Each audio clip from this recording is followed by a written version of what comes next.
910 Sports with Icon E, the podcaster who speaks his mind. Not afraid to go against the grain. The podcast that will make you think while discussing the latest topics in the NBA, NFL, college football, basketball, and more. Giving the latest interviews and spotlighting the youth of today and tomorrow and the coaches who put it all together while building championship programs.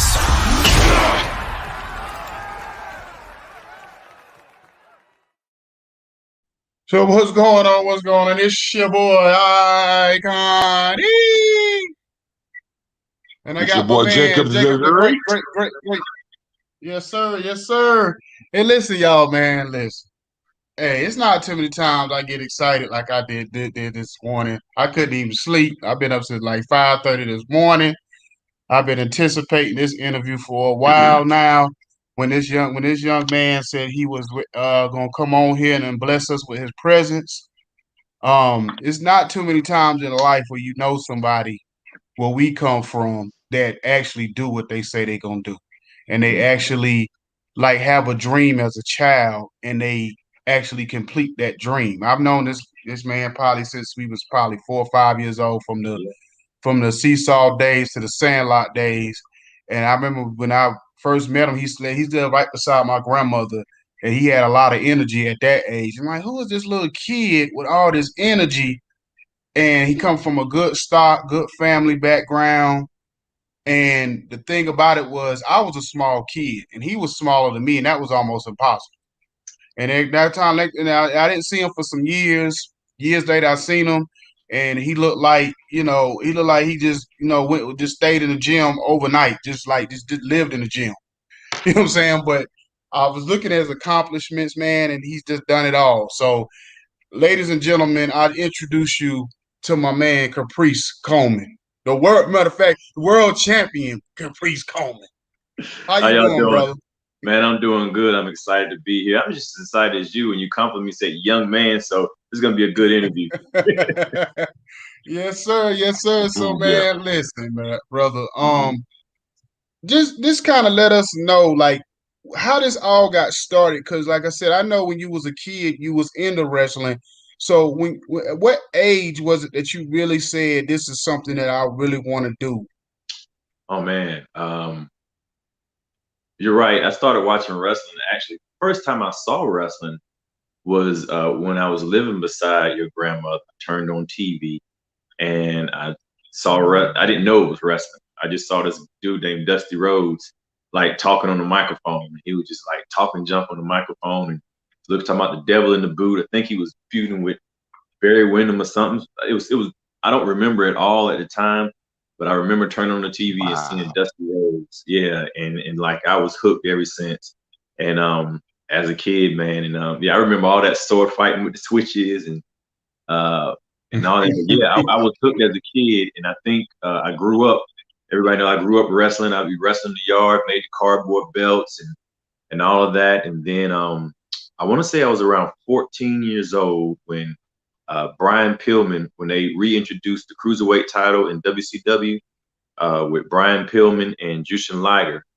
And because I was a small kid growing up all the way through school, and I liked wrestling, but I thought I was too small for it. So this had to be, maybe I was in, I don't know, 7th, 8th grade or something like that when the cruiserweight title came at the WCW. And it went from me liking wrestling to thinking I could actually do it, participate in it or whatever one day because they had smaller people. And then after that, man, that was all she wrote. Yeah. So I see you got trained by the Hardy Boys. So how did you get introduced to them to be able to get trained by them? I was out one day and I saw like an advertisement for like a local wrestling match that was happening. And this guy was putting up the posters for it, and I asked him about it. And at this time, man, I was 18 years old, but I had a real late growth spurt. So I was 18 years old, and I wrestled all the way through school, but I didn't even weigh like 135 pounds then. All the way through high school, I didn't have my growth spurt until I was in my early 20s. And so I asked him about the show, and he just told me about the show. And I went to the show, and he introduced me to some of the guys, and I didn't know, like, they weren't Matt and Jeff Hardy at the time. They were just like Hardy Boys. It was like people that had dreams like me to be wrestlers, but they had got to a point to where they were running like, monthly shows at the Armory, stuff like that. And I told them I wanted to train to be a wrestler, and it started on from there. When we started training, the organization they were changed to a higher place, higher and higher, started rising up from there. So then they got popular enough to where Omega grew, and then they ended up getting signed with WWE, and took off from there. Okay, let me ask you a question. So I know, like as a kid growing up, with me and people like Rod Shaw and Trayvon and Anthony Watkins, all those we used to wrestle in the neighborhood, like just. And I was telling we had another wrestler on here, animosity on here a few weeks ago, and I was telling her, I said, well, we was so serious with it, we used to actually go make the little belts out of cardboard boxes, and then Yeah, put the aluminum foil on yeah. them, and then we was so crazy with it, we would make contracts and do like a Starcade thing. This was back with Starcade days, and then you put down like your real name under your wrestler name, and then we even had one time we even had sparkles where we put them in the ground and we print on the music right from my apartment, and then we would walk down the hill and have the music playing and the whole thing and whatever. So I mean, we would go all out with it. Like I don't know, as a kid, with you, did you go? How deep was it for you when you was just coming up doing it? Wow, I don't know if it was that deep. That's deep, but that was dope. That's dope deep right there. Um, I had in the neighborhood, any neighborhood I was in, I was known as the little kid that wrestled all the time. That was all I did. And I made the cardboard belts. I think I got from the cardboard belts, I would make layered cardboard belts. So I would have like a leather piece, and then I would cut out separate pieces for the metal plates or whatever, and I would spray paint them gold, and I would carve the names in them, like heavyweight champion or whatever like that. I remember one belt I was real proud of, man. I had that thing spray painted and everything, and I spelled like heavyweight wrong. I didn't care. But like I had a Intercontinental title and all this stuff. I think I spray painted it like the belt was blue, like the leather part was blue, and I spray painted the plate part like silver or whatever like that. So yeah, I got creative in that aspect. And then I think kids in the neighborhood, we would make our own belts, and we would wrestle each other for our belts, like in the yard. We made a ring a few times. We would like made a ring out of like bamboo and rope and stuff like that. And we would get in the ring and always break the ring when we started wrestling or whatever. But then we would just end up wrestling on the ground. Yeah, yeah, because you mainly grew up in T-Town, right? Yeah. Grew up in Taylortown, and then around 6th grade we moved to Aberdeen, and I lived in Aberdeen until I was in high school. We moved back to Taylortown in 10th grade. So from 10th grade through high school, I lived in Taylortown, and I moved out right when I graduated from high school. I moved out of home, and that's when I started going to Sandhills. Okay. Did you ever wrestle? Snake? I think his name's Snake. Man, Big Dog, yeah, man. Lord, yeah, that joker. He used to hit me up from time to time, still talking about wrestling, man. That joker, he loves some wrestling, man. The Snake, he been a Snake since day one. Yeah, he used to get mad with me. I should call him Slither. Yeah, I wonder what that dude's doing now, man. He's a good dude, man. But yeah, I definitely remember him. I think we probably wrestled a couple times in high school, like on the mats in the gym, because I was on a wrestling team, but I also knew that where the mats were. So we had like a 15-minute break, and then we had like a lunch break or whatever like that. And either lunch break or the 15-minute break, we would run up to the top of the gym where the mats were, and we would wrestle like WWE wrestling on the high school wrestling mats. You know what I'm saying? And we did that for a long time until we got called by one of the coaches, and it was like, I need to stop this. If somebody gets hurt, nobody knows it until they come up here and find y'all hurt, something like that. But yeah, we had a little wrestling league at the school. Yeah. So how hard was it when you got with the Hardy Boys? How hard was it to learn all those moves? Because I noticed that when you wrestle, you're very acrobatic. You do a lot of the high flying stuff. So how hard was it to learn all that kind of stuff?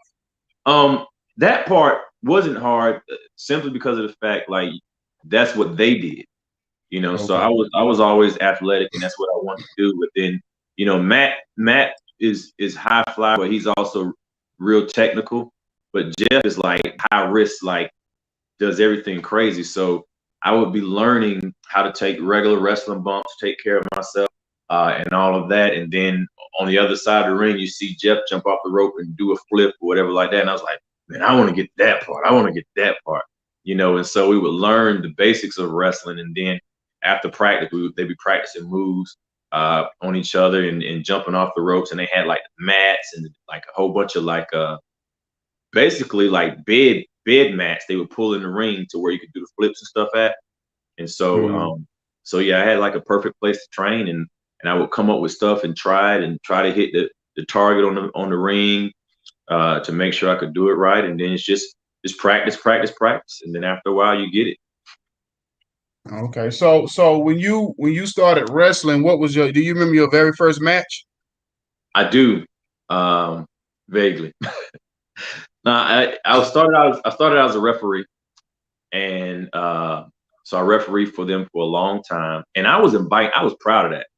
I couldn't pay for wrestling training, but they allowed me to pay for wrestling training for referee free at their shows, and so I would go to work. Man, I'm a grown man at 18, 19 years old, refereeing these pro wrestling matches at like armories and stuff like that, and they would take me on the road with them.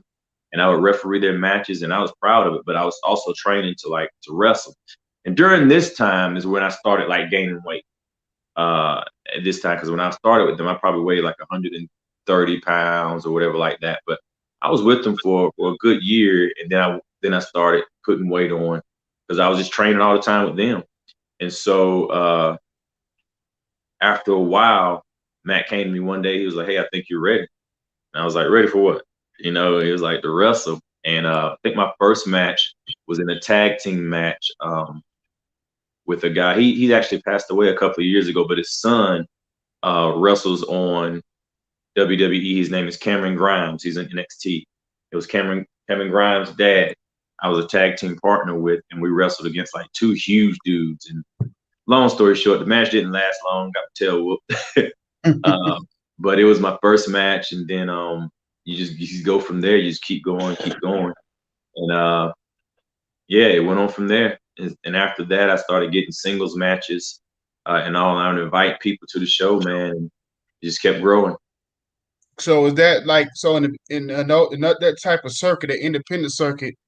I'm guessing the people that you inviting people, that's kind of how you kind of get your money, like by inviting a lot of people, or how does that work? Or does that help you like build up your cachet where they look at you as a bigger draw because people are coming to see you because you are inviting people out like that? In hindsight, yes. In today's world, definitely. I was just happy to wrestle, and in my head, I wasn't I wasn't even thinking it was the indies because in my head, like I had made it, But and I was inviting people to watch me wrestle, whether I win or lose, and I lost about a year straight, and then I just started winning. But like I looked at Omega as like I thought we were just as good as WWE, and in my head I was thinking we're gonna compete WWE one day. And so in my head, like that was it. And I was thinking the other, as I was with the Hardy Boys, we would go different places, different indies, and I felt like we were way ahead of everybody else. So in my head, like one day, WWE is gonna call us and like, we're gonna join with them or we're gonna compete against them or something like that. I'd learned the process of the indie circuit while I was in it, because outside looking in, I was just a kid that finally was, in a wrestling ring, a real wrestling ring, and really wrestling, and I just wanted everybody to see me doing it. Okay, so I watch documentaries and different shows on wrestling, and I know a lot of it has to do with your character and how you present your character, and that's kind of how like the powers that be, how they kind of judge how they're gonna use you by how sellable you are. Because one thing I noticed with today's wrestling and back in the day, a lot of these wrestlers not believable. You know what I mean? It's almost like a gangster rapper. Like, are you really believable when I'm looking at you? And a lot of these wrestlers, they have no character. Like, they can wrestle all day, but they don't when they get to talking or whatever and presenting themselves in the ring. You like, bro, just shut up and wrestle. You know what I'm saying? So how much did you work on building your characters up that made you who you are today? I believe maybe 75% of who I am today was because of my mic ability. Like I said, I was wrestled with the Hardy Boys and I could do all the flips and all that, but then I would go places with them. When they left to go to WWE, I went to a place called NWA Wildside, and it was like a branch off the NWA. And almost everybody there was as acrobatic as I was. They had AJ Styles, they had Crush, who's R-Truth, they had Joey Mercury, a lot of guys that like kind of went to WCW, WWE from there. And I was like, man, what makes me stand out? What's different about me? And of course, I was raised in the church too. I was called a preacher. I was 14 years old. So I've always been able to talk. And so I had an interview for a match, and they gave me the microphone, and I just like started cutting, and I had some catchphrases. I was like, man, I'm the show stopping, crowd popping, body rocking, pulse pounding, heart racer, the handsome face heartbreaker. I'm the man with the style, the grace, the shape, the face, the innovator, crowd motivator, commentator, complicator. I'm more devastating than a space modulator. And I like just have these catchphrases that the crowd would get hold of. And they was like, oh man, you know, this. And so I would come out and they'd be cutting the promos and stuff like that. And so it became sellable to where they was like, man, this dude is bad. And I would sit there and talk, jump in the ring with him. And then I still did the same acrobatic stuff or whatever like that. But as a bad guy, they wanted to see me get shut up. And as a good guy, they wanted to see me win. And so I became a commodity there. And that's where WWE saw me, and TNA saw me, and Ring of Honor saw me. And from that program, NWA Wildside is where I got my WWE shots and TNA shots and Ring of Honor shots. Yeah, because when I seen you wrestle a couple of years ago, I said, man, this brother right here you need to be in WWE. Like you really, I mean, I think you could definitely be a headliner and definitely make some noise out there or whatever, because you got the whole thing. You got the whole package, total package. What happened with that is when I was at WWE, I don't know, at the time when I was popular, around 2000, between 2002 to 2006 it was when I was with WWE the most. And at the time, wrestling wasn't the way it is now. Right now, it's like you see black, white, everything like that. But at the time, it was kind of like they had their black guy, and then they had a black star. You know what I'm saying? Mm-hmm. And so there was only room for certain people, unless you were just so popular that it was like, yo, we need this guy, or whatever like that. And so when I went to WWE, Shelton Benjamin was there, and I love him. Me and him are great friends today. But it was kind of like, you got somebody like me that weighed, 195 pounds, that's acrobatic.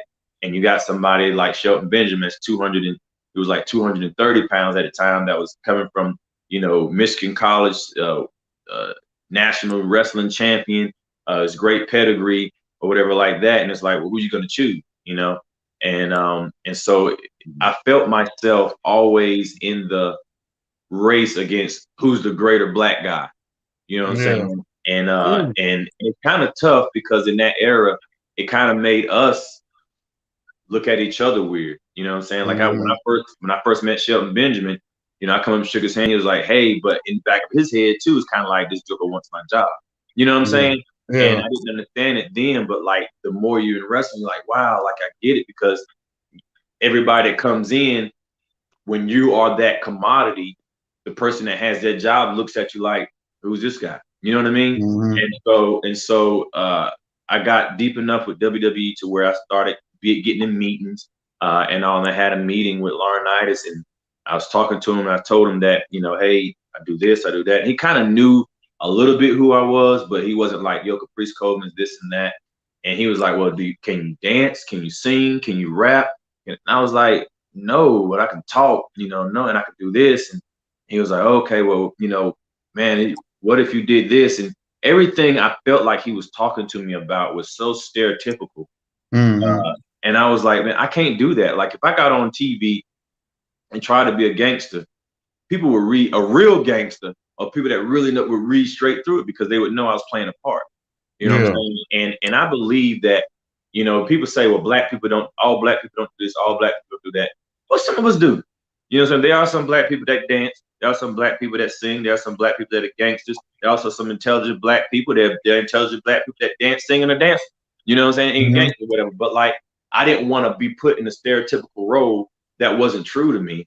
And so that's when I was like, man, this is crazy. And I went overseas. I ended up taking a contract job in Kuwait, and I went overseas, and I quit wrestling because I was like, I'm never going to make it. Because when I got to where I was trying to go to, I was offered the offer I had. It wasn't like they was going to sign me if I did this, but the offer they gave me was something that was so stereotypical to me. Like it just put a bad taste in my mouth. And so I ended up taking a contract job in Kuwait. And in Kuwait, I was there for 3 years, but then I turned on the TV and Crime Time come to WWE, and like so they were getting ready for a role for Crime Time or whatever. And I believe Shad Gaspard and his tag team partner, they fit that role to the T, man. They killed, what I'm saying? But I wouldn't have been able to do that. You know what I'm saying? And so it kind of put a bad taste in my mouth to where they only saw us if we weren't this outstanding person that was ridiculously popular somewhere else. We had to be brought in as a character that was stereotypical to everybody else, and so that's when I went to overseas, and I thought I had gave wrestling up and I couldn't give it up. So I started trying to start an independent circuit in Kuwait. Couldn't do it because Kuwait wrestling was illegal because WWE came there one time as WWF, and Big Van Vader was there, and he had slapped an interviewer because the interviewer tried to get smart and say, isn't this stuff fake? Try to like do it, and Vader like grabbed him and was like shaking him or whatever like that. So the state of Kuwait, or the country of Kuwait, whatever you view it as, made wrestling illegal there. And so I was nowhere near popular enough to get the ban lifted, but the timing was impeccable because there was somebody else that did have some weight trying to get a wrestling show there. And so they introduced us to, and I started wrestling with them, and that's how I ended up becoming part of the wrestling organization in the Middle East. And I still have the King of Ladders Championship. I won that back right before the pandemic, or whatever, and it took off from there. And I was like, man, I want to go back home and wrestle. And so I go back home, and we moved back to the United States, and I made my phone calls, whatever like that. And that's the first time where I realized that my age started to matter, because I was talking to D'Lo Brown on the phone. He was an agent at TNA at the time, and they were getting ready to revamp the X Division title for TNA, and he was talking to me and getting ready to bring me in and all. And he was like, well, what year were you born? They was getting information. And when I told him 1977, he was like, 1977? You 35? And I was, yeah.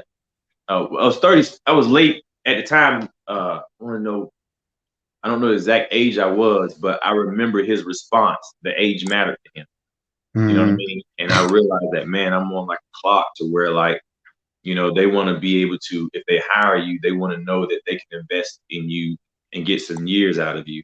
And when I came back in country, even though I was respected to WWE and to like TNA, I was at an age to where unless I was just like phenomenal, they weren't going to invest in me because I was too old, And so Ring of Honor called me, and they said, hey, we see you back. And they said, we're getting ready to start a television program, and we want to know, do you think you could hold a full-time schedule? I was like, yeah, of course. And so they said, okay, we don't know when it's going to happen, but when it does, we definitely give you a call, and we'd like you to be part of it. I was like, cool. And so I'm still wrestling indies here and there. I went back to NWA Wildside or whatever and start wrestling there again. Just kind of just keep wrestling going. I definitely was hitting the indie circuit there when I got back. And then Ring of Honor called me and they said, "Hey man, we got the deal we was looking for." They got signed with Sinclair Broadcast, and which is who they are with now. And they said, "We want to bring you in. We had an idea to bring you in as a tag team where you're going to be mentoring this young wrestler, and it'd be like a mentor-mentee tag team." And I was like, "All right, cool. Who is he?" And he said, his name is Cedric Alexander." And I was like, "Oh, okay, I know that kid." And Cedric Alexander, when I got back in country, I made all my phone calls and I was telling people like, "Yeah, I'm back and this and that." I was like, "How much do you charge?" And I was like, "Well, I charge this much." It's like, "Man, we can get Cedric for this much." I was like, "Okay." And so then I would make another phone call or whatever, like, "How much you charge?" I charge this much. "We can get Cedric for this much." Like, who is Cedric? Like, who is this dude? And so I took a wrestling booking one time and I saw Cedric was on the show. And I was like, "Who's this dude taking all my bookings, man?" Every time I call somebody and they said, "We can get Cedric for this much." I was like, "It can't be that good." And so I'm on the show, and my brother at the time, I call him my brother, but we're like really good friends. He saw Cedric too, and so I was like, "Man, this is the guy everybody's talking about." And I was like, he looks small. We see him and like I'm more built than he is or whatever. He comes up, young man, comes, shakes our hands, so nice. And I was shaking everybody's hand in the locker room. And I shook his hand, "Nice to meet you," whatever like that. But the back of my head, same way like Shelton Benjamin was when I was in WWE. I was like, "Well, who's this guy? Who's this new black guy on the scene?" You know what I mean? And so, man, we went and watched this match, and I want to say he was one of the first matches of the show because I was the main event that night. He was one of the first matches on the show, and within 30 seconds of watching this guy, I was like, "Yo, this dude's got it." Like, he was young, he was athletic, and he just had that it factor. And that night we exchanged numbers or whatever, and we would go to different wrestling seminars and he'd be there. And I would pick, I said, "Well, you stay on that side of the room and I stay on this side of the room because they see us together, they're gonna make us a tag team." And so that was kind of like our laughing thing or whatever. So we would do different things with NWA and different promotions or whatever, and we would end up in the same place, and but we were friends at the time. I was like, "Man, we need to stop this brothers hating brothers because of the spots or whatever, and just like love each other." You know what I mean? And he was like, "Yeah, I love that type of stuff." So when Ring of Honor called and was like, "Yes, Cedric Alexander," like, I laughed, and we got to the show at the same time. It was the first time we had like saw each other, knowing that we was gonna work together or whatever, and we just busted out laughing. And the first match we had was the first time we ever tagged with each other, and we wrestled at the team at the name at that time they were named like Future Shock or something like that. It was Adam Cole and Kyle O'Reilly, and they were part of NXT for. I don't know if you watch WWE now, you know who Adam Cole is. He's actually on AEW, and Kyle O'Reilly, he was NXT champion there as well. And so we had a great match with them, and we just had like ridiculous chemistry, man. And he did what he did. He's at WWE now.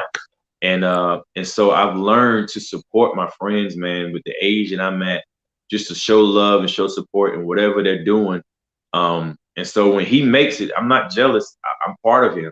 So part of me is there. And there are other guys that I've trained and I've went up with. That when I see them in WWE, AEW, and all that, it's like I'm happy for them because they're there and it's like I'm there. And I've been with Ring of Honor since 2011. And everybody's like, "Oh, you're gonna make it to WWE one day." And like, if that happens, great. But Ring of Honor showed me years and years ago that I'm not a number there. Like, I'm part of the family. And during the pandemic, I've been on salary with them for a few years now, to where I get paid per month. You know what I'm saying? Yeah. And during the pandemic, they never changed anything. During the pandemic, the place everybody wanted to go, WWE, fired 100 people. During the pandemic, Ring of Honor hired people that were at a place to where they couldn't hold a regular job because they were only wrestling. But when the world shut down, these people were like going homeless and stuff. And Ring of Honor brought some of these people on just to make sure they don't go homeless. And so people say, oh man, one day you're gonna make it to WWE. If that we cross that bridge when it gets to it. But I'm at a place now to where I make good money. I can take care of my family. I'm not a number. I'm part of the family. I'm a broadcaster now. And I still stay in shape to wrestle, but I'm a commentator. And I'm like, sometimes we look at the big picture, but it's just like acting, man. There are popular actors like Denzel Washington and Chadwick Boseman and all those guys. But then there are guys that are on TV every day that you just don't know their name, as popular as Denzel Washington and all that. But they live good lives. And that's me. Yeah. So it's kind of funny you said something because you was the first person who I ever known to take one of them $100,000 jobs over in Kuwait. Like doing that the independent thing, because I remember my wife was saying, "Yeah, you need to look into that or whatever." Because I had just not like too long got out the military, and I was looking for something to get into, and then she was like, "Yeah, you need to get into that." And then I think a couple of people I came across a couple of companies that ended up being like fraudulent companies that were lying to people about putting them on, and it was kind of a crazy time frame or whatever. I wish I'd have known. I wish I could have got in contact with you, like, brother, how can I actually get on? Because everybody I'm talking to, it's ridiculous. Yeah, my cousin actually, when I had went through that stuff with WWE, not long after that, I was over my aunt's house, and my cousin, she worked in Iraq and Kuwait or whatever like that. She was coming home to visit one day, and I mean the timing was like crazy, man. God is so awesome, man. All this stuff just happened like pow, pow, pow, pow, pow. I couldn't map this stuff out. You know what I'm saying? But she had came to visit everybody, and we're talking to her or whatever. And she saw me walk through the door, and she was like, "Yo, what are you doing now?" I was like, "Chilling." I'm working. I was working at a plant. At this time, I think I was working at a plant or something like that. And I had went to college, and I was like a supervisor at the plant. So I had a degree in manufacturing engineering or whatever. And she was like, "You ever thought about going overseas?" And I was like, "For what?" And she was like, "To work." And she explained it to me, and like she walked me through the whole process of getting my passport and doing this or whatever. And I had just gotten married, and I was like, "Well, I have to leave my family." She was like, "I don't know." She said, "Because there are couples over there that come over there too, but you would have to go first." And I was like, "All right, well, let me look into it." And I looked into it just thinking like, if it happens, it happens. If it doesn't, it doesn't. You know what I mean? And so I had my passport and all that. And she called me back, not even maybe a week later, and she was like, "Yo, they got your application. They want you to come over." And I was like, "What?" And I had like 2 weeks to get ready to move to Kuwait. You know what I mean? And so like I'm packing up stuff and I went, man, and it was good. And then like I was there a month, and I was able to bring my wife over, and like we had to sell everything. We're putting everything in storage and getting gave our family a car and gave another family member a car and all. And here we are in Kuwait, man. And they was like, "You gonna get killed over there? They're shooting and killing people." And my cousin was like, "They are, but not where we are, not in Kuwait." You know what I mean? Yeah. And so we learned the law of the lands there, and we were there for 3 years. And like that's how it happened. And if you're still interested in going, I got the hookup. Holla if you hear. Oh, they still doing that? Yeah, it's just different companies, but I got a friend of mine, and she said they're hiring. So I'm always in contact because like I was there for 3 years, man. And you become family after a while. You kind of adopt your own family. You know what I mean? And a lady friend of ours is still there. She's a preacher over there. She has a church over there actually now, and she still works over there. And like, every once in a while somebody calls and say, "Hey man, y'all still do that overseas stuff?" I'm like, yeah. I have contact. I'm not going back over there anytime soon. Because I mean that time for me, I've done it or whatever. If I have to do it, I know I can, but God worked it out to where I don't have to do that. You know what I mean? But like I have contacts that if I needed to, I can. And if there was somebody that's serious enough about it, I know how to point them in the right directions. Well, how was the culture over there? How was it being over there? It's a Muslim country, man, and you learn to respect it, but being over there also makes you learn to respect America a lot more, because like America truly is like the land of the free, the home of the brave, where you are free. And I love Muslim countries, and it opened my eyes actually, because on the news here, Muslim countries are portrayed as certain things. Over there, they're just like a religious country to where, you know, their religion is Islam, and they live it like 3 times a day. Like the mosque bell rings, and no matter what you're doing, you hear that bell. They stop. They'll stop in the road. They stop wherever, and they'll do their prayer or whatever. Like they're that serious, and the laws are made around that religion. So after a while, you just get it, and you respect what they're doing because you see a country living here in America. You could be whatever you believe in, whatever you want to believe. You know what I'm saying? There, if you weren't you didn't have to be a Muslim, but if you were something else, you had to find a place to worship. So with me being a Christian or whatever, it wasn't a big deal because I worked on base and they had churches on base. But I was also a preacher, and anytime I preached off base, I was preaching at somebody's house or in a basement.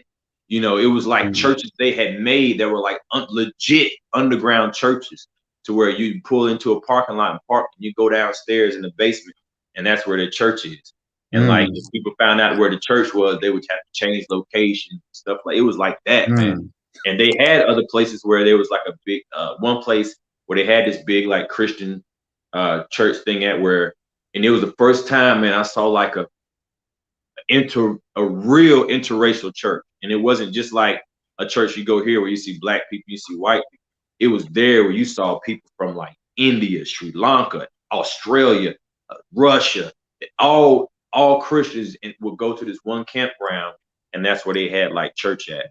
And it was, I guess, Kuwait allowed that to happen or whatever. So once you learn the culture and you learn, what they're doing or whatever like that, you just adapt to it and respect it. And I still respect it now. I have friends there in the Middle East and working with Qatar Pro Wrestling and all, to where you just learn to love people, man. And I think that the love language of the world is love and respect.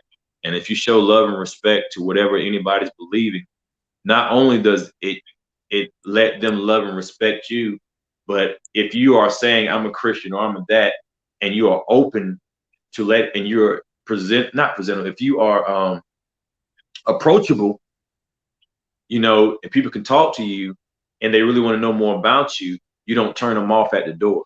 And so many people, they say, oh, I'm this or that, but I don't talk to these people. I don't talk to that. Like, man, I talk to anybody. I listen to anybody because I know who I am. I know what I am. I know what I stand for. But I'm not going to judge and beat somebody down just because they don't believe what I believe. But I'm going to live that life in front of you. And then if you're curious about it, I could tell you about my life, so that's just the way I go. It's kind of funny because go ahead, Jacob. It's the first time I heard you talk, how was man. that transition? I was like, yo. Yeah. So how was that transition from the States going to a whole nother country, and from like, how did you kind of survive maintain your diet? Cause you're an athletic brother, and it's certain foods that I'm pretty sure you was eating in America. So how did you get those foods to maintain your diet, to maintain your metabolism, and to really maintain your physique as far as working out, man? How was that workout over there as well? Because I know the workout probably transitioned, because when you work out in America, you have access to a lot of different things that they may not have overseas in a country like that. So how was that transition for you? It was actually pretty dope, to be honest, man, because over there, pork is illegal, but they have gyms just like everything else. But like I said, I worked on base, and on base, they had like really good gyms because it's a military base. And then they have like the store that you go to where, you go in the store, they got proteins and they got this and that. And actually, I got in better shape over there because I wasn't wrestling. So my body was healing up. I had access to a gym, and I was getting fed like 3 times a day. And so I had good food, you know what I'm saying? And I was able to buy the supplements that I wanted to put on muscle. So I was in good shape when I went there, but when I came back home, like I was in a totally different shape, and it just allowed me to grow there. And then, like I said, pork was illegal there. And so I didn't know I had stopped eating pork. I was just eating the food they had. And I was like, I'm not the type of person that I don't eat that, I don't eat this. if I see you eating it and enjoy it, I'll try it. Now, don't be sitting there eating something and then it's disgusting and you like, it's terrible tasting. No, that wasn't a good commercial, bro. You could have that. But if you eating something and it seems like it's good to you, I try it. So I was able to try a lot of their food that I like or whatever, and knew how it was made. So eating really wasn't a problem. It really opened my taste buds up to other stuff, because I think a lot of people, man, they eat like the same 5 things like every week, just mixed up different ways. And it helped me broaden my taste buds and broaden the way I look at food. So I like food from all type of cultures now. Yeah, because it's kind of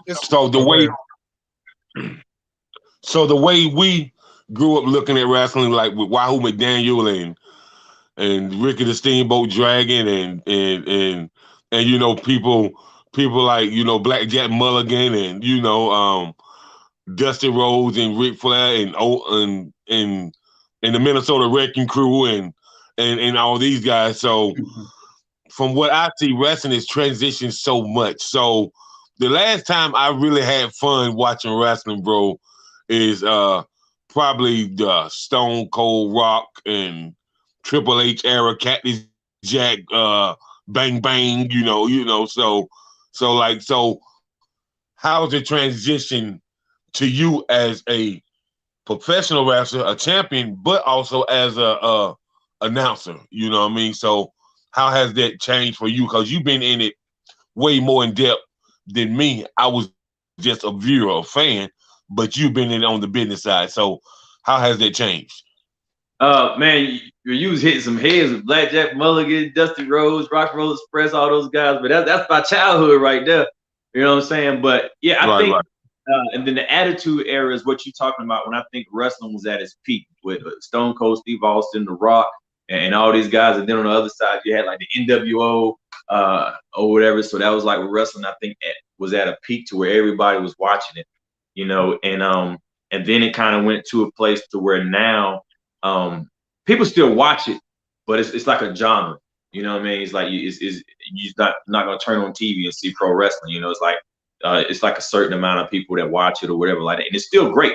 You still make a great living, you know, because I mean, I hate to say it, but you know, there are porn stars that make millions and millions of dollars, but nobody ride down the street with porn stars billboard signs.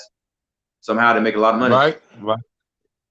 You know what I'm saying? And so like right. it's still a great commodity, and people still love it. But the way it's changed for me is like with WWE, they're trying to get as many viewers as possible. So they'll change up their program to make it PG, so they get kids. They'll stretch the mark so they get adults, you know, and then they'll put a star up there from another country to get viewers from another country. You know what I'm saying? So it's become more of a business thing. And with me, I just learned to learn the trends enough not to get left behind. And so with wrestling or whatever, when I was given the opportunity to do commentary, because I wasn't like, I'm gonna quit wrestling, I'm gonna do commentary. It was just I was wrestling, and because of my mouth, I would get spots like when I was tag team partners with Cedric Alexander, I was pretty much the one that would cut the promos, and he would put in fillers or whatever like that. And then no matter what they would do with me with Ring of Honor, I was pretty much the mouthpiece wherever I went. And so when I was doing like some manager stuff, I think Eddie came to one of my shows where I wrestled in Atlanta.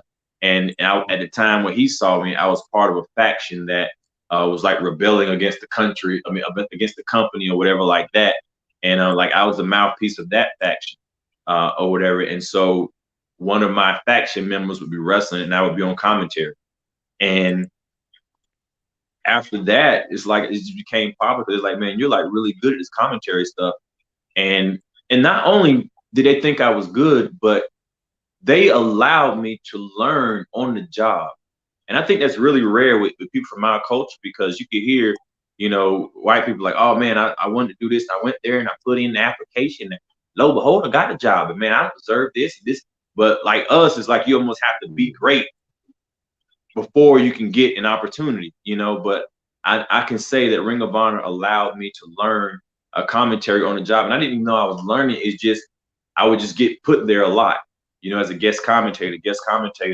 and then things got moved around and enough to where the color commentator at the time, he wanted to wrestle, and so he went back to wrestling. Then he ended up leaving the company, going to another company, and I was there as color commentator. And then like I did it as a trial basis with them, but then like it got popular enough to where they offered me a job there, and so I went from wrestling to like commentary, and I took it because I want to say around the age 38, I was looking at myself. I'm like, man, I'm 38 years old. There's no way in the world I can wrestle for the rest of my life. And that was like I was looking at that movie, The Wrestler or whatever like that. I was like, I don't want to be that guy that's like that dies in the ring because he doesn't know when to give it up. You know what I mean? Mm-hmm. And so I was praying for a transition, and it happened, man. And like they allowed me to do commentary, and I was still finding my niche. And now, man, I've done commentary all over America. I've done it in Japan. I get called to do places to do it, and then like I'm still in shape to wrestle, so I still wrestle now as well. But Ring of Honor allowed me to wrestle because it was like I'm a commentator, but they was like, we need you to stay in shape just in case, you know, we need you to come in the ring and do something. So kind of like if I had to compare myself to somebody, and to me it is what it is, I'm kind of like a modern day Jerry Lawler, because it's like on WWE, I'm an announcer that wrestles, but I don't really wrestle a lot on WWE. Like Jerry the King Lawler, you knew he was a wrestler, but he didn't wrestle a lot. But every once in a while he would do something. You know what I mean? Mm-hmm. But in Tennessee, Jerry Lawler was the man.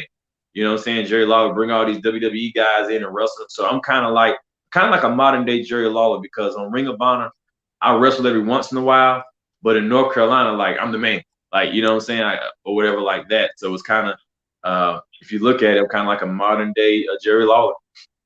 Okay. So what? So you're a celebrity, right? Say again?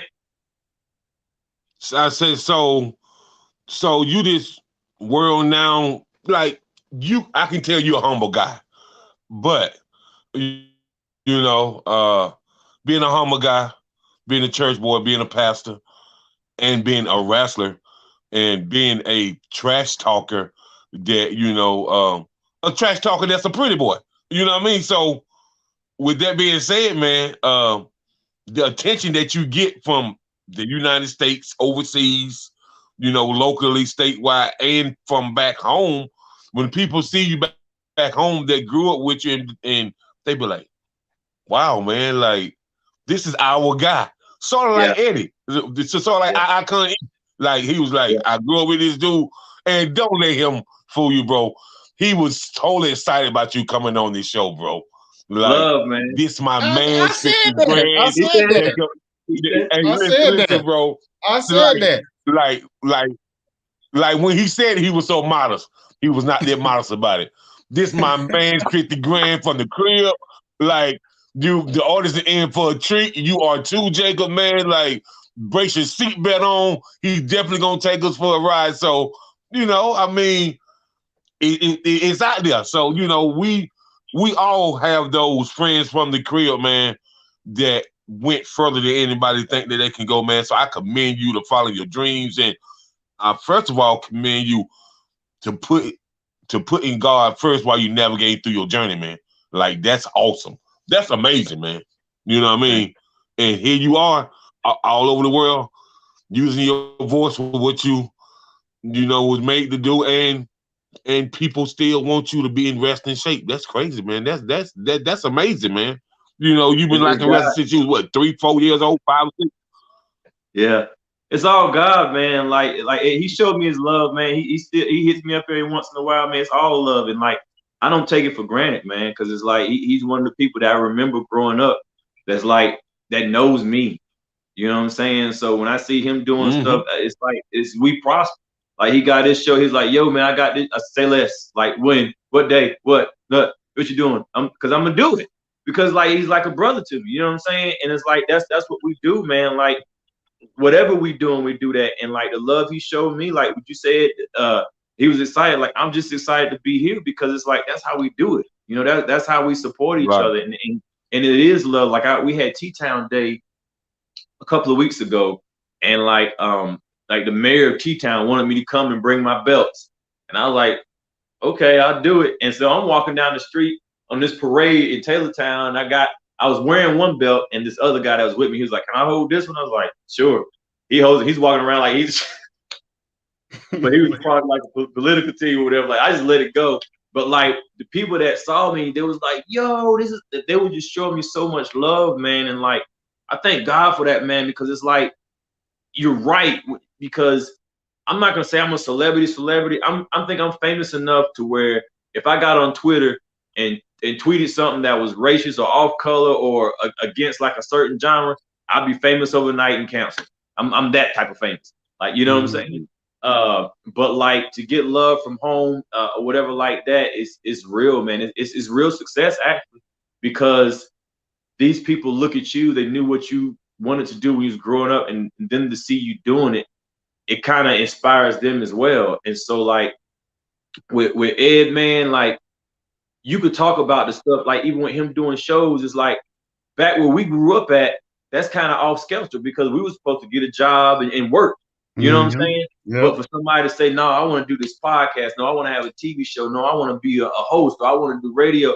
And they're like, that's weird. It's all right. I'm going to do it. And so when people step outside the box, I'm that guy that's like, word, do that. Like, do it. Because there's a world out there of people that's doing it. And like, when I lived in Moore County, I felt the same way. But then I moved to Charlotte and I see these DJs that were doing the DJs, but they would cut hair on the side. They taught me how to follow my dream and have something on the side until your dream made enough money to where your full-time job became your part-time job and you switched it up. You know what I mean? And so like, I love all of it. You know what I'm saying? I love people that's in it, man. I encourage it, bro, because like the dream stuff is real. I believe when we were little, we knew what we were supposed to do. As we got older, we talked ourselves out of it because it might not have been popular. It might not have been what other people wanted to do, or it might not have been the thing that we thought was cool at the time. You know what I'm saying? But I believe when we're born, we already know what we're supposed to do or what we're supposed to walk in. You know what I mean? And so all we can do is walk in that. And when you walk into it, your destiny is guiding you to your destiny.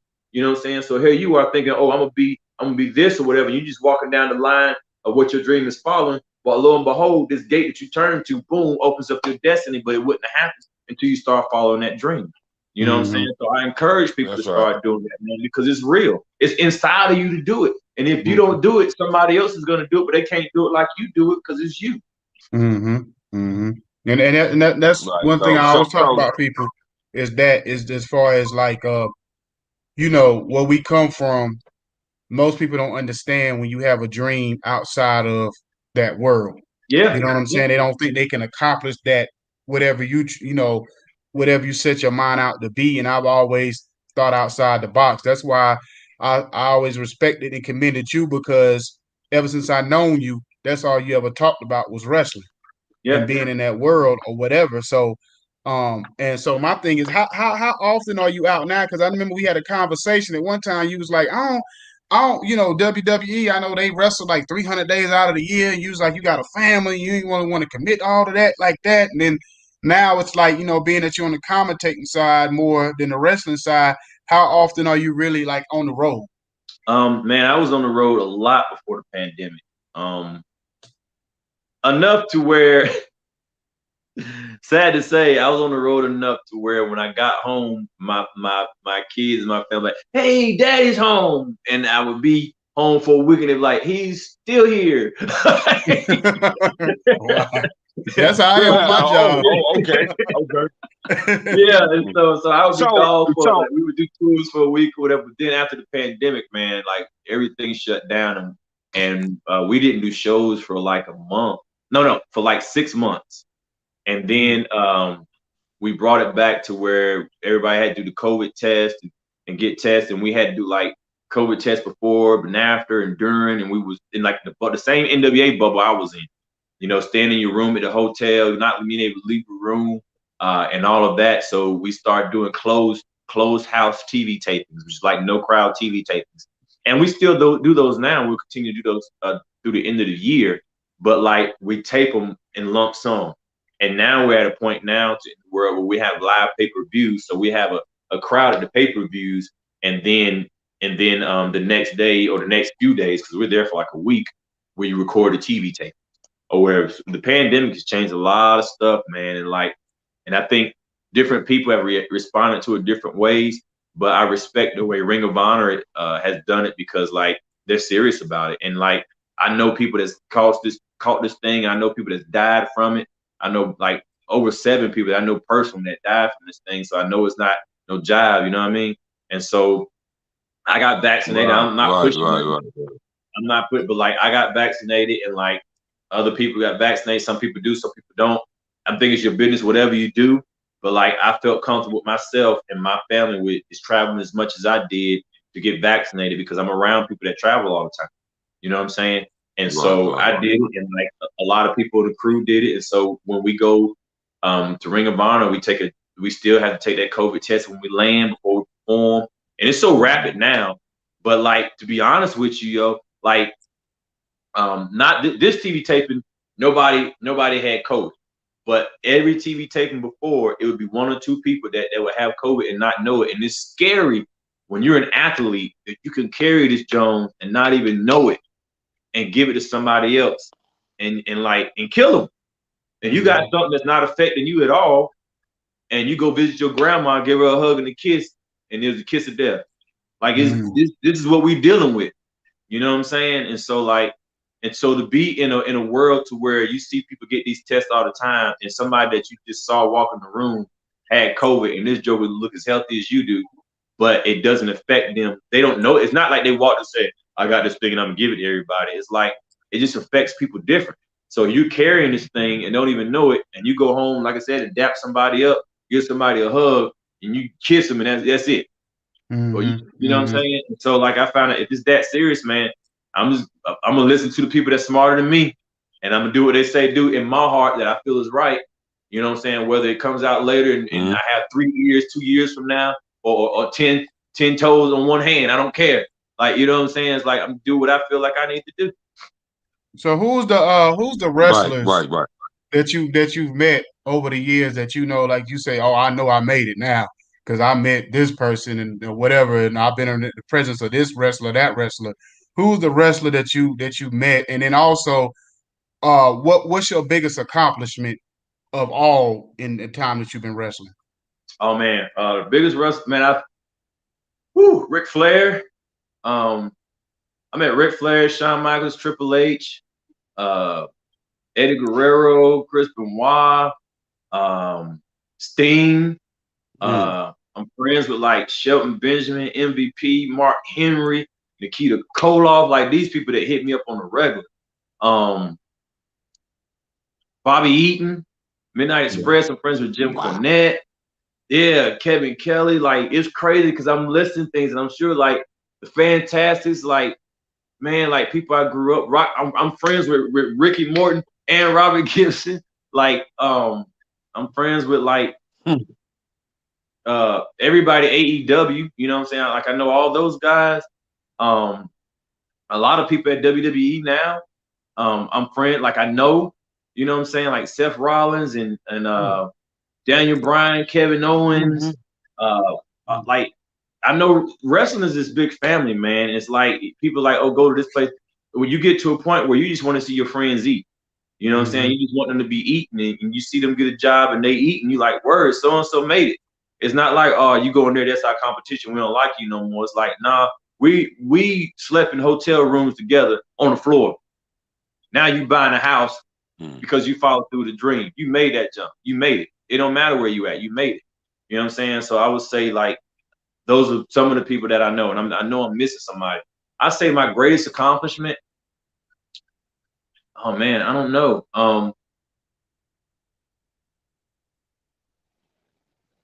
Traveling the country, getting paid to travel the world.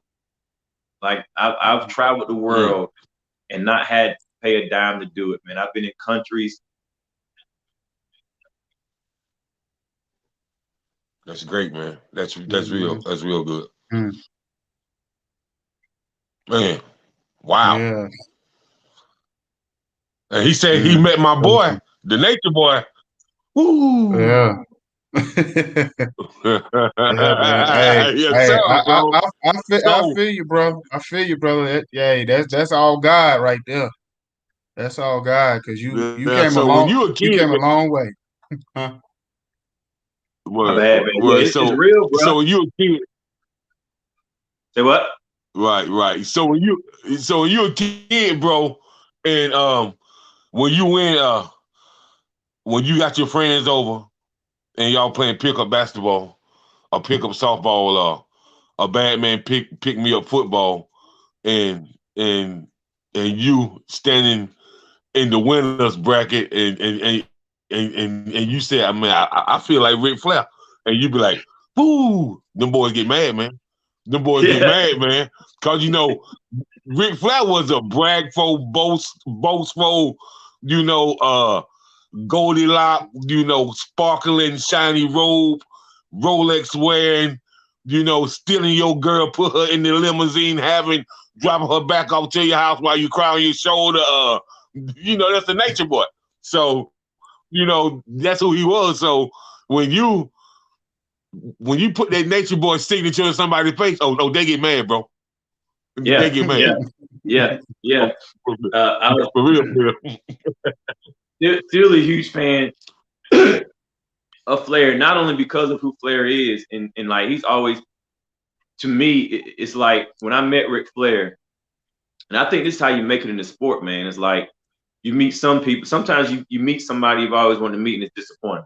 Mm-hmm. You know what I'm saying? But like Ric Flair was somebody that I met that when I introduced myself to him, he stopped. He talked to me, put his hand on my shoulder, and like we sat and talked for like some time.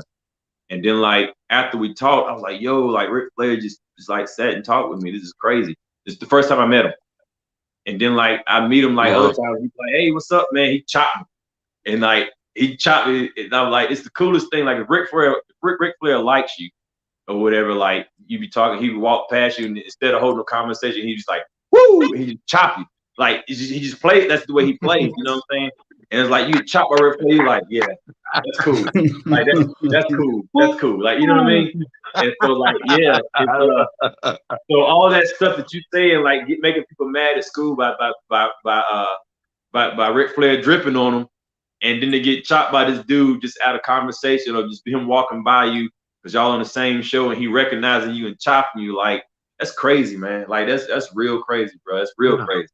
Hey, have you ever been in the ring and somebody like 2-3 times bigger than you, and they come down and you be like, well, what was I ever thinking? So you ever been in the ring, like I don't know if you ever been in the ring like with an Undertaker or somebody like on that level, on that size, and you like, well, what was I thinking? Yeah, a few times, man. Sometimes when I would go to WWE, I would get put up against like these huge guys like Gene Snitsky and Chris Masters, and it's guys that you're wrestling, and while you're wrestling this guy, you're like, this guy probably could break me in half if he wanted to, but he's a professional, and I'm just gonna do my job here. You know what I'm saying? And even now, I have friends in Ring of Honor that are like legit, like MMA fighters that are like legit, that you're working with this guy and you're like, this dude could snap and like kill me if you wanted to. You know what I'm saying? And so like to be in the presence of people that really could do that stuff, but they're professional enough, to do their job, it's really cool, man. It's really cool. But yeah, I've definitely been in situations. I've been in matches that I don't do like the crazy, the craziest match I do is a ladder match, and I guess because I'm the only ladder champion in the world, I'm king of ladders. I guess that's pretty cool, But like I've never been like one that does like the barbed wire matches or the first blood matches and all that stuff. Because like I ain't messing up my face, like you know what I'm saying. I ain't doing that. So have you ever met New Jack? You ever met New Jack? Oh man, Lord, yeah, me and New Jack good friends, man. Like yeah, I've had matches with. I got hit in the head by New Jack. New Jack's hit me in the head. Matter of fact, my brother, the guy that mentored me, was I think one of the last people to get hit in the head with a chair by New Jack. And then like we was with New Jack like a couple of weeks before he died, man. Like he was at a show, and he was going through a lot, man. Like he he had a problem to where he can't sleep. Like he can like literally stay up for like 72 hours with no sleep. You know what I'm saying? And so he was at the show, man, and you could tell he was like going through a lot. And so when he does sleep, he might sleep for like 2 days, like 2 days straight. You know what I'm saying? There's something wrong with him. Like it's like this thing, man. It weighs on your body, man. Like this sport, man, in the entertainment world, and if you intertwine the sport with the entertainment world and the lifestyle, and you mix it up, bro, you can make yourself have a hard life. You know what I'm saying? And yeah, he went through a lot, man. But he was definitely somebody. He's called me preacher man, and he had a good heart because like New Jack was New Jack, but when he talked to me, he was Jerome. You know what I'm saying? And it's like he was just that dude that's like, I know I said this, but what do you think about that? And he was like, he asked me about some Bible stuff, and like we talked, man. Like he was that dude. Like he was real. If he liked you, he liked you. If he didn't like you, he didn't like you. He wasn't one that was gonna like not like you and smile in your face. If he didn't like you and you said something to him, he's like, you know, I don't like you. What do you want? Like he was that type of person. You know what I mean? Like, he was as real as it gets. Yeah. So, so one other thing I want to ask you to, because you kind of touched on like the wear and tear it has on your body, and I read, I don't know how true it is, you had a spinal injury. Oh man, yeah, my a lot of I've had more injuries in the gym than I've had in the ring, but I was into powerlifting or whatever, and I was deadlifting, and man, like I could deadlift like well over 500 pounds and squat same and all that stuff. But while I was learning to do that stuff, man, like my back gave out on it, and like it started with back issues, you know, and that's when I really started like hurting in wrestling, you know, because I was still trying to wrestle. Like I have like a date to do something. I just got hurt in the gym, and I was like, oh man, I still got to make this show. I got to make this money, and so I'd be wrestling hurt. You know, and my knees, I had like ACL tears, meniscus tears, and all this stuff. Like I've been down injury lane, man. And but like your body, when I went to Kuwait, my body was allowed to heal.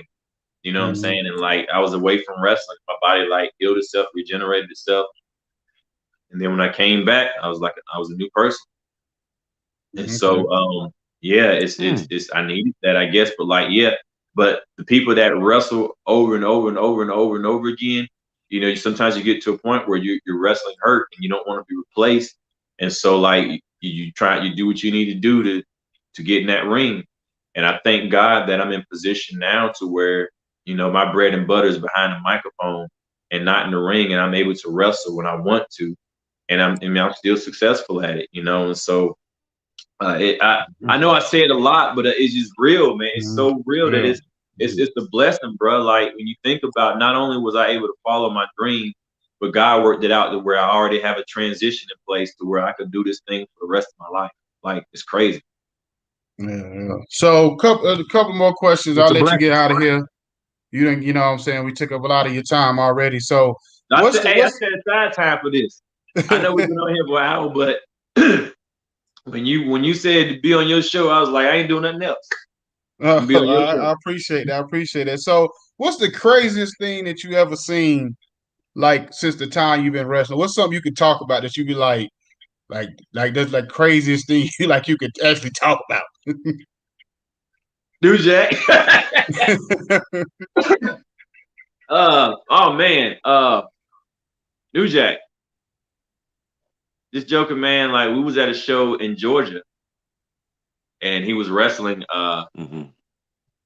He was wrestling like the Rough Riders or whatever these guys' names were. Something happened in the ring.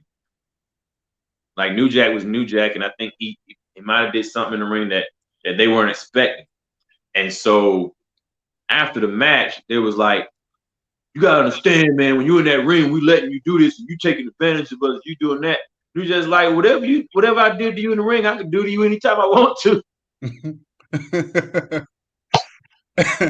Them jokers went outside, bro, and I promise to God, it was like a movie scene, bro. New Jack, bro, that joker, he one of them jokers. If he gonna fight you, the last thing he gonna use is his fist. Yeah. And yeah.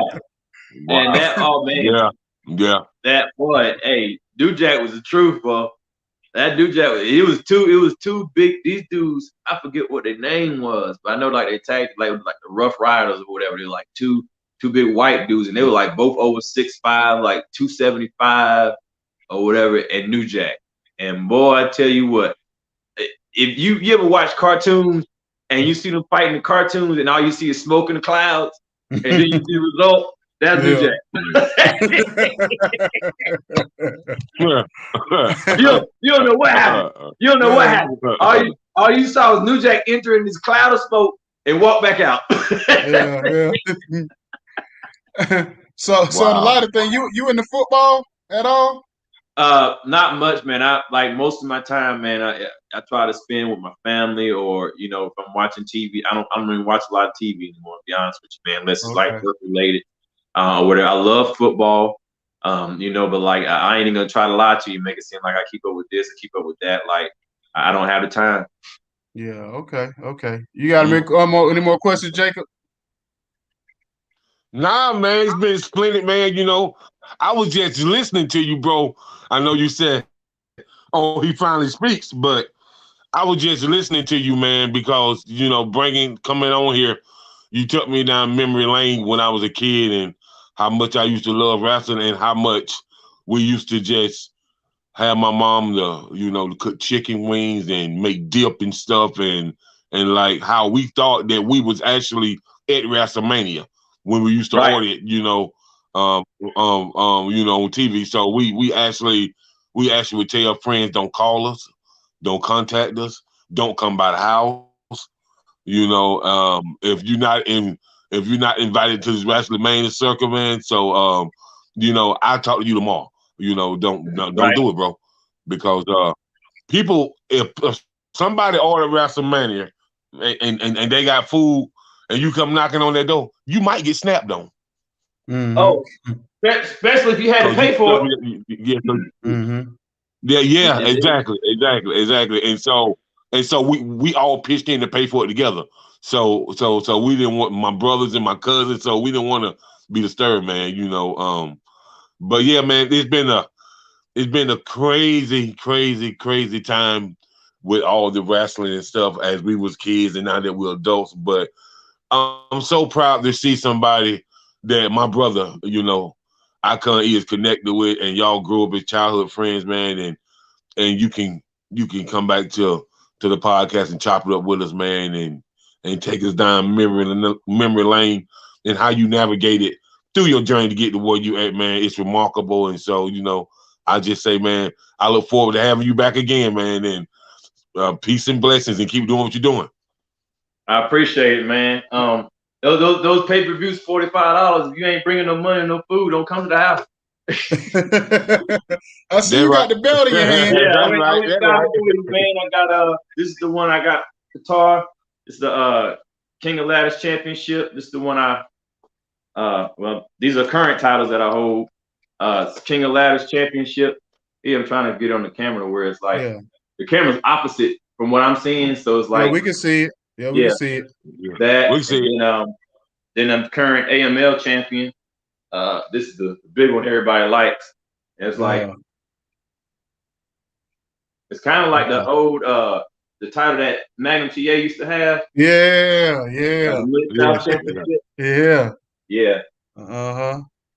So, that's awesome, bro. That's awesome. Look, brother. Man. Hey, I appreciate you coming on, man. Just give everybody your social media and where they can find you, and just let us know like what you got coming up, in the future as far as any matches or anything that we can come support you.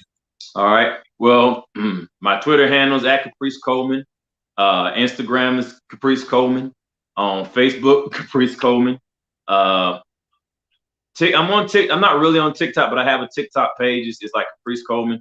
And so you just type in Caprice Coleman, man. You can pretty much find me anywhere. I got a show coming up this Friday, October 1st in Gastonia for the AML Championship, where I'll be wrestling Shane Taylor, who's a part of the 6-man tag championships in Ring of Honor.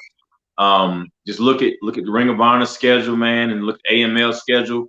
And if you see Ring of Honor or America's Most Liked Wrestling, I'm pretty much gonna be there. And I pop up other places too, but those are like my mainstay places. And I post everything on social media that I'm like shows and stuff. I try to, make sure people know where I'm gonna be at, to stay busy. And that's it, man. @Caprice Coleman. Because Ring of Honor, that broadcast every Saturday, like it's like 10 o'clock or something like that?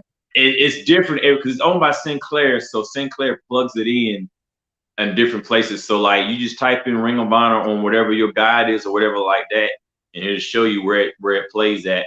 Because some places it play 2 in the afternoon, some places it play 10 at night, Sunday mornings at 10 or midnight or right after the news, wrestling like NWA used to be. You know what I mean? So yeah. And then we had like the app just like everybody else have. We're on Fight TV, the Fight Network, and all that stuff, man. So if you look for it, you'll find it. Okay. Well, I appreciate you, brother. Jacob, me and you gonna stay on for a minute and go through the football stuff real quick, the picks and stuff. But I just wanted to definitely, like I said, I'm very proud of this brother or whatever. I've seen his rise throughout the years and come up throughout the years. Every time you see him, he already got a smile on his face. He's always been the same person since from day one till now. I got a story, but I don't want to talk about it on camera. But I got a story for we was at Sand Hills. Man, I wasn't gonna bring it up, but if you bring it up, we can talk about it. It's all good. It involves a female, so I don't want to get you in trouble at the time. It's all good, bro. It's all good. Because I remember we were both trying to talk to the same female, and I remember him saying to me, I said, bro, I said, what you doing? He said, well, Ed, man, from my understanding, she ain't your girl either. So I ain't gonna lie with man. I ain't gonna lie with man to Caprice I was mad for him for a minute, man. I'm like, this old pretty boy joker. Don't come in. He seen me trying to holler at this chick. Then all these girls on campus, he come along trying to take the girl I'm trying to holler at. And I oh, what? I don't know if you remember that. It's crazy, bro. Cause like looking back, it's like we had like the same taste. What was her name? What at the school? Huh? At the school? Yeah, I know we ain't got to say her name. We got. Yeah, I'm gonna say start with a C. Yeah. But like, if I never apologized, bro, like there was some times where like pride was bigger in me than it needed to be. You know you were a little arrogant around that time. You were a little arrogant. That's what I'm saying. Pride was bigger than me than it needed to be, man. And I've always loved you, man. You've always been real to me. And so if I never apologize for those times, that's all good. No, I'm just saying. I don't apologize because you're right. You're right. We had like the same taste and it was crazy because there was a time where, I would put women before I put my friends, and that was ignorant because your friend's gonna be there. You know what I'm saying? And like you have proven over the years to be a friend that was gonna be there. And I'm the one that crossed the line. You know what I mean? So I'm saying this to you on your show that you are a person that's always been that friend. You know what I'm saying? Even when the other people haven't. And I respect you for that. I appreciate that. But I just wanted to have that laugh before you got off because I was like, man, I was just joking around here. Man, I was like, boy, I was mad at you for a while about that thing, boy. I ain't never say nothing about it, but I was mad about it for a while. Man, but it's all good, man, brother. Like I said, I appreciate you coming on. Anytime you got anything you got going on and you want to plug it or whatever, or, whatever the case may be, let me know. I'm always supportive. If you got a match somewhere, you want to invite me out like you did the last time. If I'm not busy, what I'm saying, I'll definitely come out and support you, brother. No doubt. Love you, man. Yeah. So but yeah, you can go ahead and like remove yourself or whatever. Like we're gonna continue on. But I appreciate you coming on. All right, take it easy, bro. All right, you too. So yeah, that was my man Caprice Coleman. What's up, Justin? That was my man for Caprice Coleman, the AML champion, ladder champion. He's won all kind of titles, tag team titles, all kind of things across the country, across the world. So great guy, grew up with him or whatever. So he's always the same humble guy. But before we get out of here, I want to definitely go over to the football. We want to do our football picks or whatever. So because we have another show that we do on Tuesday night called 910 Sports Reloaded. That's where we kind of review what we've seen on Sunday's games and over the weekend stuff as far as the college sports and all that. And being that we was doing an interview today, we didn't have an opportunity to really dig into the football stuff, but it's all good because that was worth it. That interview was well worth it. You know what I mean? Like I was telling my man Jacob, one of those things where um one of those things where I look forward to this interview. I've been up since I'm in the mountain time, so I've been up since like 5:30 in the morning this morning. Just like I was so excited. I woke up like a kid on Christmas, or making sure that we was gonna have this interview. I hit him up, Caprice, like an hour before the interview to make sure he was still good to get on because this is one of them interviews I did not want to miss out on or whatever. Like I hope everybody enjoyed themselves. So let's go over the picks real quick. The first game, Charger versus Chiefs. Who you got? Chiefs. You got Chiefs? Okay. Yeah, I got the Chiefs too, especially being at the crib. Then we got the Cards versus the Jags. Hold on, let me write this down. Hold on, because I was trying to keep up. I was trying to keep up with who we picked on both games, so I could go back and look at it to see how close we came. So we both said both on the Chiefs. Who you got on the Cards and the Jags? The Cards. Okay, both on that. I feel the same way. I just think, the Jags too young right now. They still trying to figure out how to win. The Bears and the Browns. I'm gonna pick the Bears. Really? Really? Yeah. I'm hoping that Justin Fields is gonna do some amazing stuff. I want to see him win. I think if he can get a rhythm going in the first half and keep that rhythm throughout the game, I think they'll be all right. And the Bears don't have a bad defense at all. So I think if the defense don't have to be on the field too much, you know what I mean? I think it could be a surprise. Do I like the Browns? I like their backfield. And it's going to be interesting to see what Beckham going to do today. But I don't think Beckham has ever been a good fit for the Browns. So, I've never expected a whole lot out of Beckham being a Brown. Well, I mean, the thing about with the Bears, that's the reason why I'm picking the Browns because I think this Justin Fields' first full game, and I just think that's a lot to ask for him to go in there and win a game at this magnitude this early in the season. If they was playing against the Jets or somebody, then I'll probably give them a better chance. But a game like this, Browns got a pretty good defense, so I think it's going to be hard for him to go in there to win. So that's why I'm picking the Browns. So Washington versus the Bills. Mm-hmm.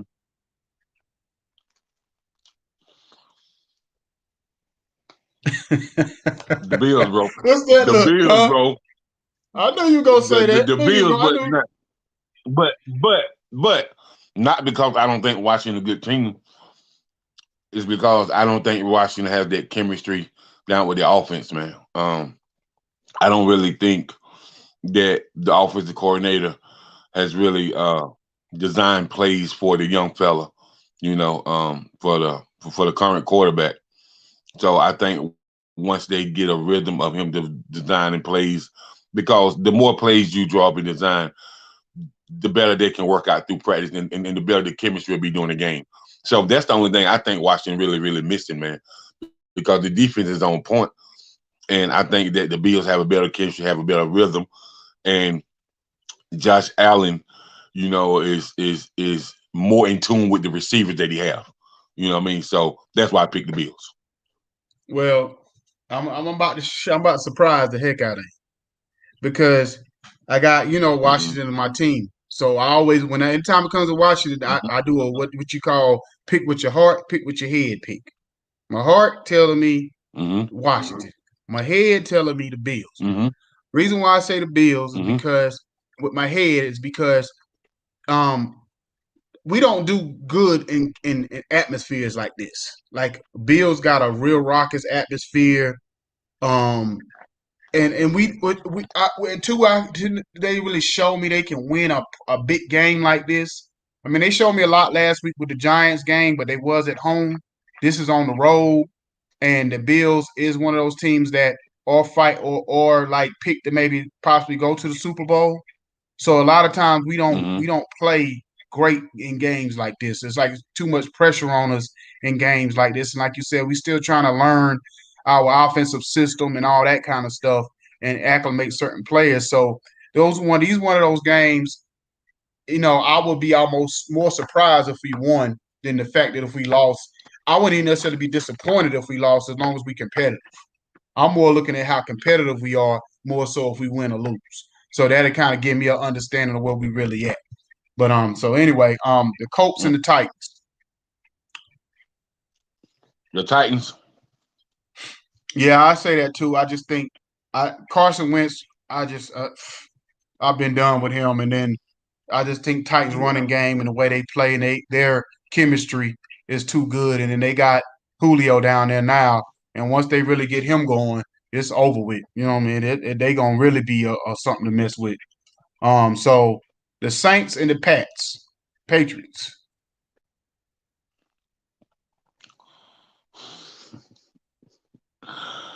I'm gonna go with the Saints, man. I'm gonna go with the Saints because they lost last week, and I know that Jameis Winston gonna be trying to get some vengeance, and I really still don't know where Aaron Rodgers' head at. So I'm gonna go with the Saints. Well, now it's not the Green Bay Packers. It's the Patriots. Oh, okay. Yeah, the Patriots. The Patriots. You said the Patriots? I'm gonna go with I'm gonna go with the Patriots because it could be a hit or miss. But I will say, if Winston get in a rhythm,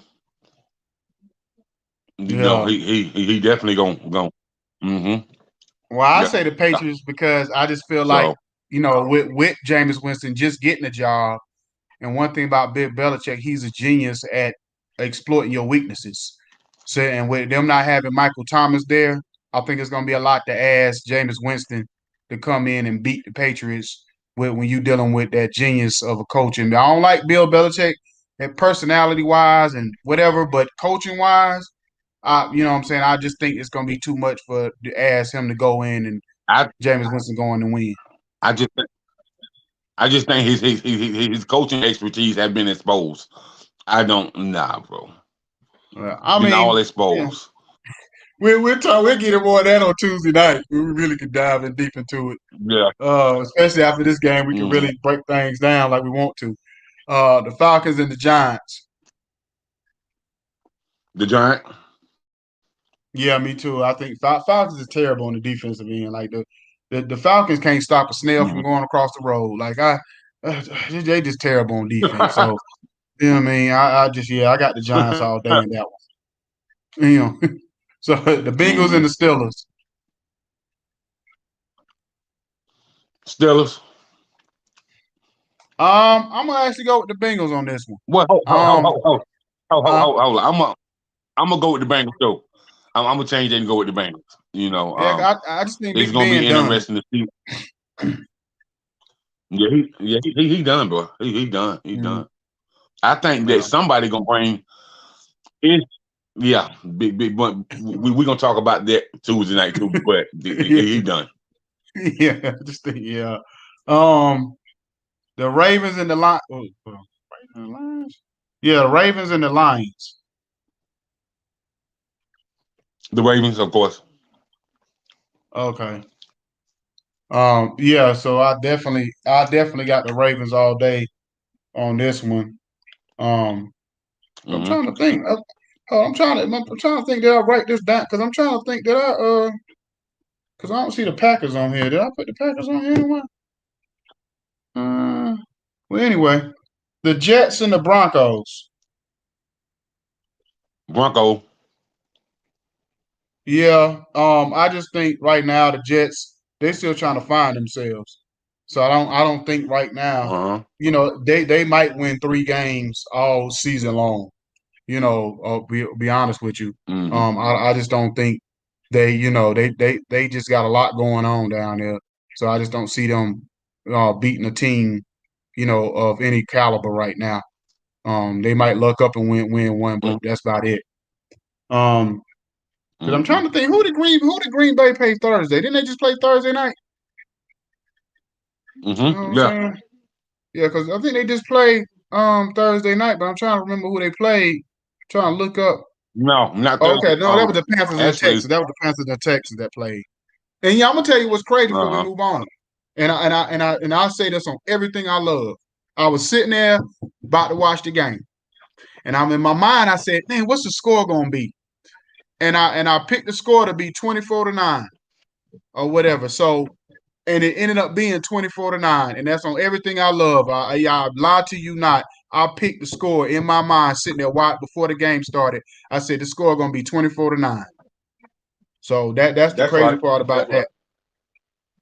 So let me see. Next I got the Dolphins and the Raiders. Who you got? Who you got on that?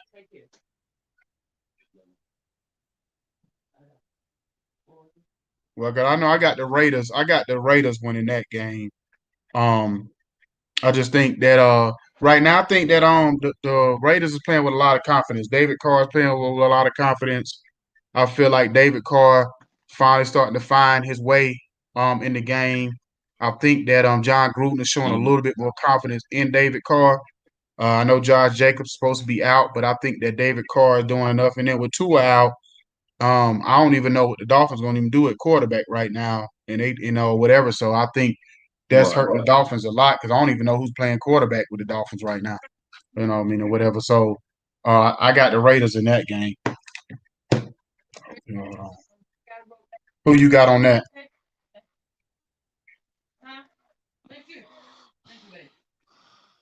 Um, what you talking about? David Carr? Yeah, I mean, I like David Carr. I think David Carr is going to be. A lot of people think that he's going to have an MVP season. I mean, he on his way. I mean, he definitely on his way. I mean, he playing very confident. This is the most confidence I've ever seen David Carr play with since the time he's been in with the Raiders. But I've always liked the way he played. I just thought that for the most part, either he didn't have the pieces around him, or he didn't, or he just didn't have the confidence from the coaching staff like he should have. But I've always liked David Carr and the way he played, or whatever. So, but next I got you picking the Raiders, right? Yes. Yeah. So I got the Bucks versus the Rams. I'm gonna go with the Rams. Me too. Me too. Me too. I actually, it's funny because starting the season, I almost drank the Kool-Aid, and I was saying, you know what? I actually think, I'm saying Dave. He said Derek Carr. David, yeah, Derek Carr. I don't know. I kept saying David Carr. Yeah, Derek Carr. Yeah, I apologize for that. Justin was like, yeah, it's Derek Carr. Derek, and I'm like, yeah, because I always mix their names up sometimes. I know that's his brother. But anyway, yeah, but it's kind of funny. I drank the Kool-Aid because I was actually one of the people that say, "Oh, man, the Bucks gonna go 17-0." And then when I finally seen the game against Dallas, and they didn't, their defense looked kind of suspect. I changed up and said, you know what, I'm looking at more like 15-2. I just don't. I just think at some point they're That's gonna right. be the team that's gonna have their number. And this is the game. This is one of the games I picked.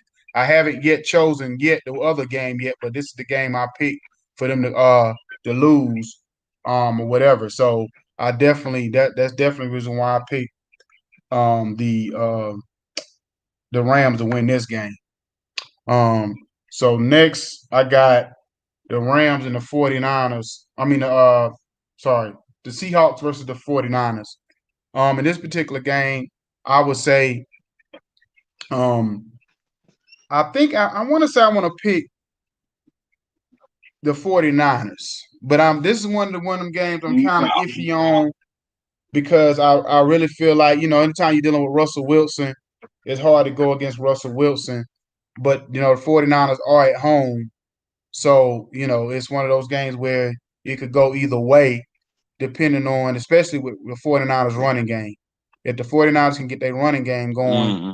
then it's gonna be difficult for the Seahawks to win. But I'm gonna pick I'm Mm-hmm. gonna pick the 49ers slightly, but I'm not confident. I ain't gonna lie to you. I'm not confident on that pick.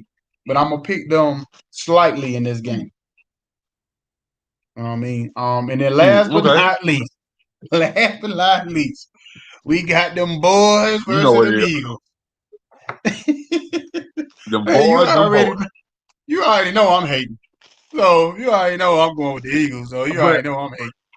But I don't understand why you're hating, because I mean, as Zeke said, the most hated team, in the NFC East conference is the Philadelphia Eagles. We hate the Philadelphia Eagles.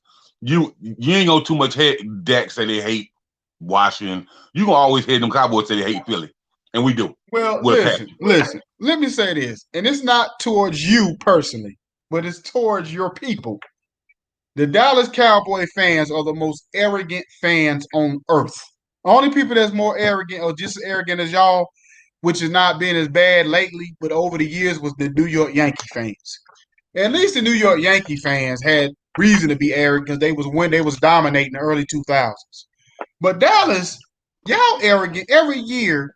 I get it. You support your team, you love your team, but you're not realistic at all. Every year, oh, we're gonna win the Super Bowl. Y'all can be the worst team in the NFL, and you see all kind of posts and stuff on Facebook and all over the place because y'all beat the Bengals or somebody. Like, bro, why are y'all bragging about beating the worst team in the NFL? That's what drives me crazy.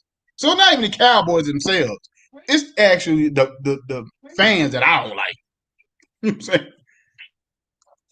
Well, people that's not Cowboys fans will never understand. People that's Cowboys fans, that's not Cowboy fans. People that's not Dallas Cowboys fans will never understand. So we just say bless their heart. You know, I mean, they would really never understand. They would never understand the time invested in being a Cowboys fan. Because most people don't invest time in their teams like that. You know what I mean? Bruh, they don't invest time in their teams like that.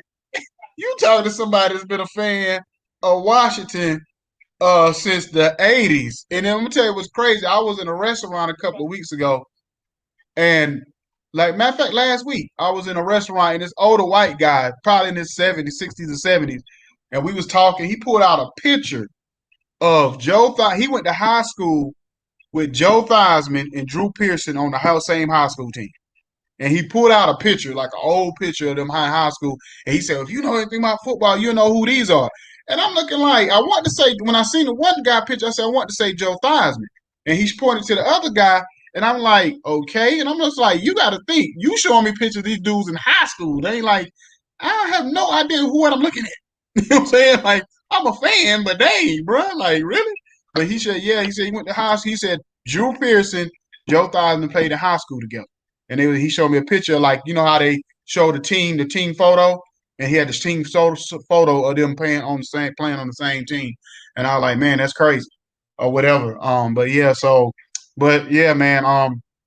But anyway, like I said, before we get out of here, just let everybody know every Sunday morning we got 910 Sports here on the StreamYard at 9 a.m. We actually supposed to be adding some more platforms to go on to. Or whatever. So we'll be announcing that later on this in our Facebook page when it's locked in. Because I'm gonna tell people I don't like to say nothing, until I know it's locked in for sure. Because you put something out, and then if it don't happen, people hate on you. Oh yeah, you was lying anyway. So once we get everything locked in on some other platforms that we be on to add on to this, I appreciate CEV Sports and the support they give us on this network. And we're gonna continue on to just grow this thing together. Then we got 910 Sports Reloaded, was our stream. It was our stereo app platform. It's a little different from this because it's more uncensored. And then we're actually it's like an avatar podcast thing, but it gets a little bit crazy. Last episode got real crazy with a particular person that called in or whatever. So it got crazy. So that was a little bit more uncensored. This is more PG. This is Disney World right here. That the other night, that was Showtime. You know what I'm saying? So it gets a little bit more crazier, but we get more in depth into our conversations. So if you want to follow us, that's at 10 p.m. Eastern time, Tuesday nights. It's called 910 Sports Reloaded. at 10 p.m. on Tuesday night. So please chime in and follow us and keep helping us grow what we're doing. If you want to follow us, you can go to 910 Sports COG Radio on Facebook. You can follow me on Icon E19 on Instagram. My other page got hacked. I had a 910 Sports Instagram, but it got hacked and I can't even get into the page. So I just right now just go with my Icon E um um page or whatever. So what's your plugs, Jacob? Hey man, you can follow me at Jacob Anderson II on Facebook, at King Jacob 1974 on IG, at Kennard Networks on Twitter. That's KINARD Networks. And you also can follow me at King Jacob 1974 on TikTok as well. And just hit me up through email as well. You can hit me up through kingjacobspeaks@gmail.com. And, we here. I am Jacob the Great, as you know this. And then also, too, I also got a radio station called www.cogradio.net. We always looking for more content. So we looking for podcasts, radio. People want to do radio shows, like their own person to be their own personality on the net, on the radio station. So we always looking for that. So if you know somebody, if you know yourself that wants to get down with us on that, you can hit me up on my Facebook page. You can also email me at just hit me up on Eddie Jones TSOA@gmail.com, because I got so many emails. Sometimes I forget which one is which. So just hit me up for there right now. And then any parent, single, married, whatever, if you got a child, or a niece, a nephew, a cousin, friend of the family that's in high school, college sports, and they want to come on here and interview, let us know, because this is what this platform is really built for. This platform is built for people who don't necessarily get the recognition that they should get every day and need that look to be able to get to the next level, or has accomplished something that that we try to put a spotlight on. Like, a lot of people probably didn't even know who Caprice Coleman was before today, and they may know and go back and look at past matches or follow him moving forward or whatever. But he's accomplished a lot in his career, and he deserved to get his flowers. And that's what we're here to do. We here to get people their flowers and help actually build up our communities throughout the country. We've talking to players from all over the place: South Carolina, Texas, Florida, Georgia, North Carolina, and we want to continue to grow this thing so it can be the biggest platform for, basically, I would say, the underdogs. So we want this to be the biggest platform for the underdogs moving forward. But not to say we don't want other people on this platform on a bigger level, but this platform was built for the underdogs. And that's what we really look forward to having on here, is those underdog people. So that's the main thing.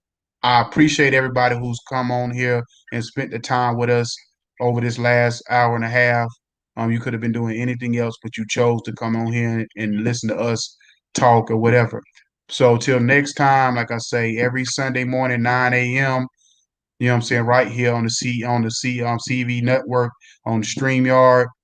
Continue to follow us, continue to support, and we out of here. It's your boy, Icon. Your boy Jacob the Great, and we out. And we out of here. Holla. You too, Justin. Holla.